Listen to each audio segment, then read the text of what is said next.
Video ini. Gimana kabar kalian semua, Wak? Ini berhubung lagi musim hujan nih ya. Jangan lupa ya, Wak, ya, jaga kesehatannya, istirahat yang cukup juga, jaga pola makan, dan buat yang lagi makan nih sekarang ya, selamat makan semuanya. Seperti biasa di malam ini aku akan kembali lagi menemani kalian dengan membawakan satu kisah horor Wawa part 350. Mantap. Kisah ini tuh bermula saat neneknya Wawa bersengketa tanah sama tetangganya, Wak. Sengketa itu terjadi selama berbulan-bulan sampai suatu ketika neneknya Wawa ini nggak sengaja nebas tanaman di tanah tetangganya ini. Dan tanpa disangka sejak saat itulah mulai muncul banyak sekali kejadian janggal di rumah neneknya Wawa. Mulai dari kaki nenek yang gatal-gatal, nenek dengar suara aneh, ditempelin sosok perempuan, sampai neneknya Wawa ini kena penyakit misterius yang susah kali disembuhkan. Penasaran dengan gimana kisah selengkapnya? Jadi tanpa berlama-lama kita langsung masuk aja ke ceritanya ya.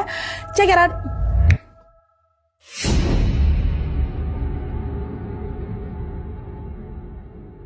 Oke, Wak, jadi kisah yang akan aku ceritakan malam ini dikirim sama Wawa kita yang bernama Nelly dari Kalimantan Tengah. Halo Kak Nelly. Nah, jadi Wak, kisah ini tuh dialami sama neneknya Nelly yang biasanya dipanggil Tambi sekitar tahun 2016 lalu. Tapi sebelum aku masuk ke ceritanya, kita masuk dulu ke latar belakang keluarganya Nelly, Wak, ya. Jadi, Nelly ini tinggal di sebuah desa terpencil di Kalimantan Tengah yang pada saat itu masih kental sekali sama adat istiadatnya, Wak. Dan di sana juga terkenal ada banyak sekali orang pintarnya, ya. Nah, waktu itu Nelly ini tinggal sama bapak, mama, dan juga adik bungsunya yang masih kecil di sebuah rumah panggung. Tapi karena mama bapaknya ini kerja nambang emas di pedalaman dan kerjaan itu juga mengharuskan mereka untuk menginap selama berhari-hari di sana, Nelly ini jadinya lebih sering tinggal sendirian, Wak, di rumah. Soalnya juga adik bungsunya ini dibawa sama mama bapaknya. Mereka biasanya bakal pulang ke rumah setiap beberapa minggu sekali gitu, Wak. Tapi di sini Nelly ini juga nggak sendiri-sendiri kali sebenarnya, Wak, karena rumahnya si Nelly ini berdekatan sama rumah keluarga besar. Tidak jauh dari rumahnya Nelly ada rumah neneknya, itulah Tambi, yang memang tinggal bersama Bue atau kakeknya Wawa, suaminya Tambi, dan juga sama Om Anton, omnya Wawa. Nah, Nelly ini juga sering nginap di rumah Tambi nih, rumah neneknya. Terus di depan rumahnya Tambi juga ada rumah tantenya Nelly, namanya Tante Nisa, anak ketiganya Tambi yang udah berkeluarga. Jadi Nelly masih ada temannya lah, Wak, di situ ya.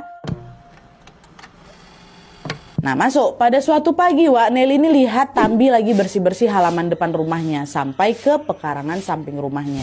Pekarangan rumah Tambi ini berbatasan sama tanah milik tetangga, dan di situ juga ada macam pembatas sederhana gitu loh, Wak, sebagai tanda batasnya. Jadi urutannya tuh kayak ini rumahnya Tambi, pekarangannya si Tambi yang ada patok pembatas tadi, terus pekarangan, baru rumahnya tetangga si Tambi gitu ya. Nah, tetangganya Tambi ini adalah sepasang suami istri yang udah